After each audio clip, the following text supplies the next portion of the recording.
Alright, hey everybody, how's it going? So this right here is just going to be your session 1 intro and, tutorial, I suppose. Um, instructional video. And we're going to talk about drawing fundamentals and how that interacts with digital artwork. So, I like to set up just sort of in this case, it's just a basic 72 resolution, which I don't recommend usually. 300 is what you want, but I am using 72 because of certain issues with the processing of my computer. So we'll just use 72. I'm going to use 72 here. You should use 300. And then I've got just sort of this general size. Width is longer than height, just so I can have room to work. And on top of that, I have my pen tools, right? So if I open up my brushes, you can see I've got a number of brush presets. A lot of them, actually. Clouds and all sorts of things. But in this case, for this early fundamentals, I just want you to have a nice little simple brush. In this case, I like to use a hard edge with a shape dynamic setting and the transfer setting turned on to pen pressure, so that when I draw, I get, oops, hold on, let me go ahead and get some black ink out. So when I draw, you see that I get a nice thin to thick motion with it, and that's what that's all about. No biggie, right? So I'm using a tablet, Wacom. I have a Wacom tablet. The Intuos at this point. No, I have a Cintiq here. Anyway, any tablet works. Doesn't really matter too much what you use. And I'm going to go ahead and let me undo these here. Draw my drawing layer. Right? And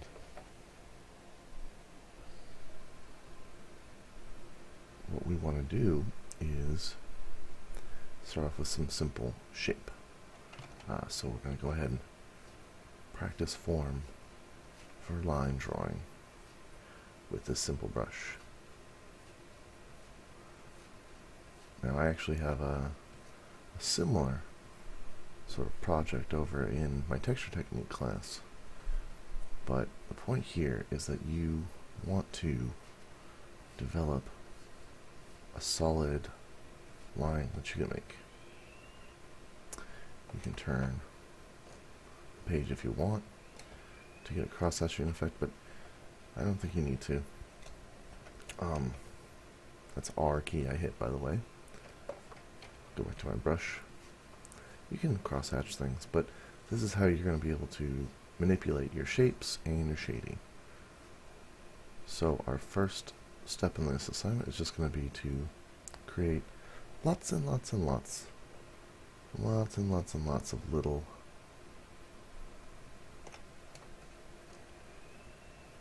lines in order to perfect our Bushido stroke.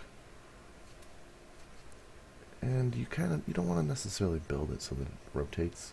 What you really want is one direction that you can always kind of hit nice and easy, right? So if I take a point, then I can kind of run it, right?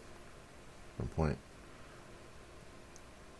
A over here to point B. And so this assignment will basically be make points and practice running between them. And you can make those points from various sizes. The longer the distance, the harder it'll be. I recommend at times that you can, if I make a point here and I hold down shift and it'll make a line, you can do that back and forth, but I want you to know that that does not help your drawing ability. That just shows that you can, in a pinch, use it. And it's not the worst thing ever. I like to hold down shift and you can draw straight lines, but notice the lack of, it's precision, but it lacks the humanity of art. So I recommend that you do both, that you understand how to, because what happens when you need to start creating curves out of things, right? You can't do that with shift key. You want to be able to create your own curvature for things. Right. So then, next up, I think you should try some arabesque curves, French curves. Right? And get used to this motion. I'm doing it with the elbow. I don't do it with the wrist. The wrist looks like this. If I just move my wrist, it's this. But if you use your arm, your upper arm and your elbow, you get these. Right? And then we'll move on. And let's talk about shape. So, creating circles. Let's try drawing circles. Making perfect circles is hard. I have a hard time with it, but you should at least understand why you're doing it. And have maybe an approach. So that you can always kind of fill in things, fill in the gaps, right?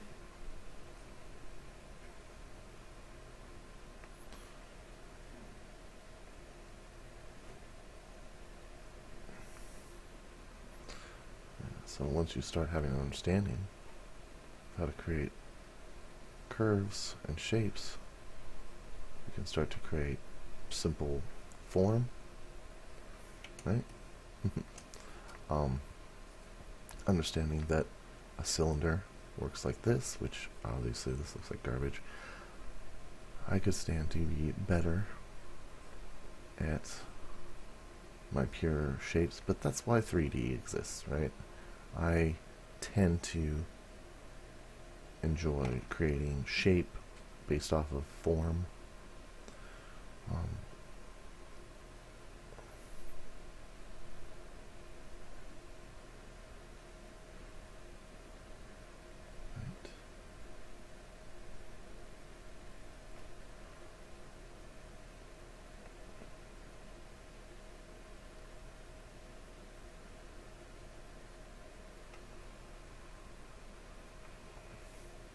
So,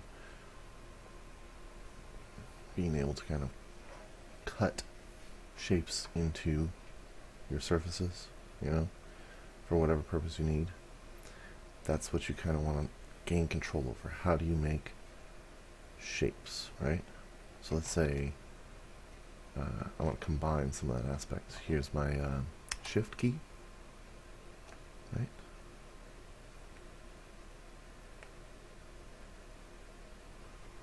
Not happy with that, and that's what undo's for.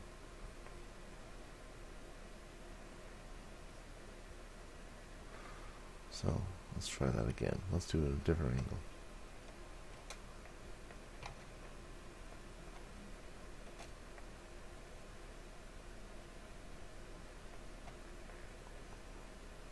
Right.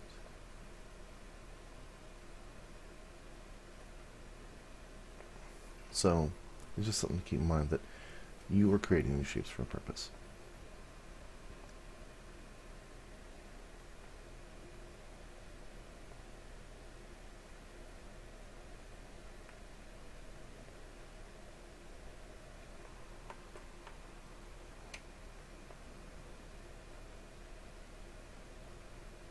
Oh, my brush is also at a 60% opacity.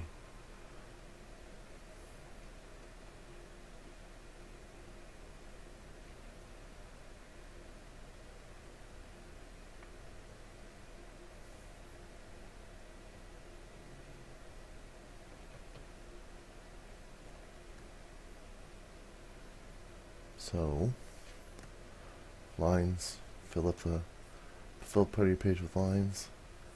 I've made my brush bigger, so now the lines are bigger. Get some curves. practice your curves.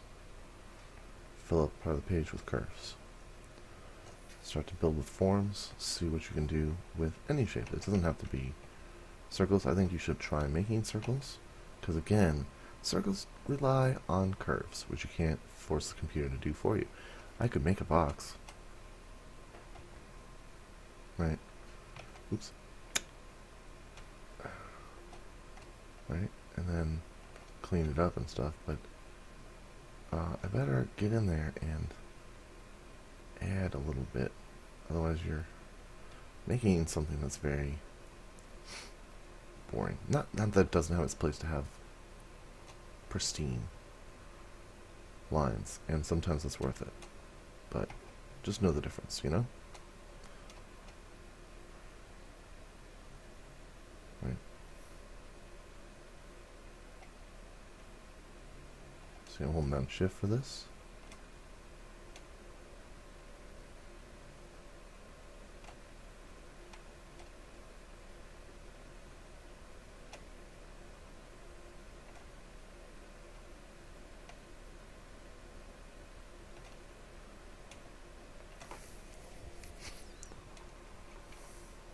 It's okay, right? Does a little bit of what we want it to do.